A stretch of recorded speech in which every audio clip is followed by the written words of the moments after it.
بسم اللہ الرحمن الرحیم الحمد للہ رب العالمین والصلاة والسلام علی سید المرسلین اما بعد فاعوذ باللہ من الشیطان الرجیم بسم اللہ الرحمن الرحیم اللہم صل علی سیدنا و مولانا محمد وعلی آل سیدنا و مولانا محمد وبارک وسلم اللہم رب یسر ولا تعسر وتمم علینا بالخیر اللہم رب اشرح لی صدری ویسر لی امری واحلل عقدۃ من لسانی یفقہوا قولی اللہم ربی زدنی علما۔ السلام علیکم ورحمۃ اللہ وبرکاتہ۔ امید کرتا ہوں آپ سب خیریت سے ہوں گے۔ بہت سے بھائیوں اور بہنوں کے اصرار پر آج میں یہ مختصر اور ضروری تجوید کے قواعد پر ویڈیو بنانا شروع کر رہا ہوں۔ جو بہنیں اور بھائی پیڈ کلاسز کے ذریعے نہیں پڑھ سکتے ان کے لیے خاص طور پر یہ کوشش کی جا رہی ہے تاکہ جو بہن بھائی تجوید کے ساتھ قرآن پاک پڑھنے کا شوق رکھتے ہیں وہ بنیادی تجوید کے قواعد سیکھ سکیں اور درست قرآن پڑھ سکیں۔ اگر آپ نے ابھی تک ہمارے چینل کو سبسکرائب نہیں کیا تو جلدی سے سبسکرائب کر لیں اور بیل آئیکن کے بٹن پر کلک کریں تاکہ ہماری ہر آنے والی ویڈیو آپ تک پہنچ سکے۔ سب سے پہلے ہم تجوید کے لغوی اور اصطلاحی معنی اور علم تجوید کی غرض و غایت اور پھر اس کے بعد علم تجوید کا حکم کے بارے میں جانیں گے۔ تجوید کا لغوی معنی ہے سنوارنا، خوبصورت کرنا اور کسی کام کو عمدگی سے کرنا۔ اب تجوید کا اصطلاحی معنی یہ ہوا کہ علم تجوید اس علم کا نام ہے جس میں حروف کے مخارج اور ان کی صفات اور حروف کی تصحیح یعنی صحیح ادا کرنے اور تحسین یعنی خوبصورت کرنے کے بارے میں بحث کی جاتی ہے۔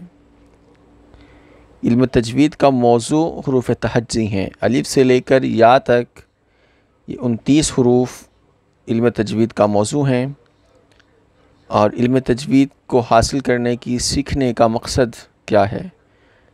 علم تجوید کی غرض و غایت یہ ہے کہ قرآن مجید کو عربی لب و لہجے میں تجوید کے ساتھ صحیح پڑھا جائے اور غلط اور مجہول ادائیگی سے بچا جائے، اور اگر ان امور کو بجا لانے میں اللہ عز و جل کی رضا مقصود ہو تو دونوں جہان میں کامیابی کا ذریعہ ہیں۔ آئیے اب علم تجوید کے حکم کے بارے میں جانتے ہیں۔ علم تجوید کا حاصل کرنا یہ فرض کفایہ ہے، اور قرآن پاک کو تجوید کے ساتھ پڑھنا یہ فرض عین ہے۔ حضرت علامہ ملا علی قاری رحمۃ اللہ علیہ فرماتے ہیں، اس علم کا حاصل کرنا بلا اختلاف فرض کفایہ ہے، اور اس کے مطابق عمل کرنا یعنی تجوید کے ساتھ فرض عین ہے۔ اعلیٰ حضرت رحمۃ اللہ علیہ فرماتے ہیں کہ اتنی تجوید سیکھنا کہ ہر حرف دوسرے حرف سے صحیح ممتاز ہو یہ فرض عین ہے، اس کے بغیر نماز قطعاً باطل ہے۔ اور قرآن کریم کو سیکھنے سکھانے اور پڑھنے پڑھانے کی بہت سارے فضائل ہیں، تو آئیے چند ایک سماعت کرتے ہیں۔ رسول اللہ صلی اللہ تعالیٰ علیہ وآلہ وسلم نے ارشاد فرمایا، خیرکم من تعلم القرآن وعلمہ، تم میں سے بہترین شخص وہ ہے جو قرآن سیکھے اور دوسروں کو سکھائے۔ حضرت سیدنا ابو عبد الرحمن سلمی رضی اللہ تعالیٰ عنہ مسجد میں قرآن پاک پڑھایا کرتے اور فرماتے، اسی حدیث مبارکہ نے مجھے یہاں بٹھا رکھا ہے۔ ایک اور حدیث پاک میں فرمایا، افضل العبادت قراءۃ القرآن، افضل عبادت قرآن پاک کی تلاوت ہے۔ قرآن پاک کو سیکھنے کے بہت سارے فضائل اور برکات ہیں، مگر یاد رہے کہ یہ فضائل اور اجر و ثواب اسی وقت حاصل ہو سکتے ہیں جبکہ قرآن کریم کو درست تلفظ اور صحیح مخارج کے ساتھ پڑھا جائے، کیونکہ غلط طریقے سے پڑھنا ثواب کی بجائے عذاب اور وعید کا باعث ہے، جیسا کہ حضرت سیدنا انس بن مالک رضی اللہ تعالی عنہ فرماتے ہیں، بہت سے قرآن پڑھنے والے ایسے ہیں کہ غلط پڑھنے کی وجہ سے قرآن ان پر لعنت کرتا ہے۔ قرآن مجید میں اللہ تبارک و تعالیٰ کا فرمان عالی شان ہے وَرَتِّلِ الْقُرْآنَ تَرْتِيلًا، اور قرآن خوب ٹھہر ٹھہر کر پڑھو۔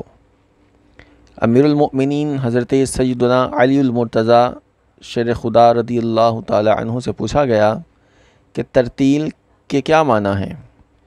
تو حضرت علی رضی اللہ تعالی عنہ نے ارشاد فرمایا تجوید الحروفی و معرفت الوقوفی، ترتیل حروف کو عمدگی سے مخارج اور صفات کے ساتھ ادا کرنا اور وقف کی جگہوں کو پہچاننے کا نام ہے۔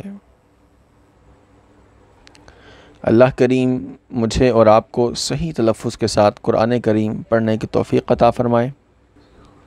انشاءاللہ اگلی ویڈیو میں ہم مخارج کے بارے میں سیکھیں گے کہ کس حرف کا کیا مخرج ہے اور اس کی ادائیگی کیسے ہوگی۔ اپنا خیال رکھیے گا اور دعاؤں میں یاد رکھیے گا۔ اگر ابھی تک آپ نے ہمارا چینل سبسکرائب نہیں کیا تو ضرور سبسکرائب کریں اور بیل آئیکن پر کلک کریں تاکہ ہماری ہر آنے والی نئی ویڈیو آپ تک بآسانی پہنچ سکے۔ اللہ حافظ۔ السلام علیکم ورحمۃ اللہ وبرکاتہ۔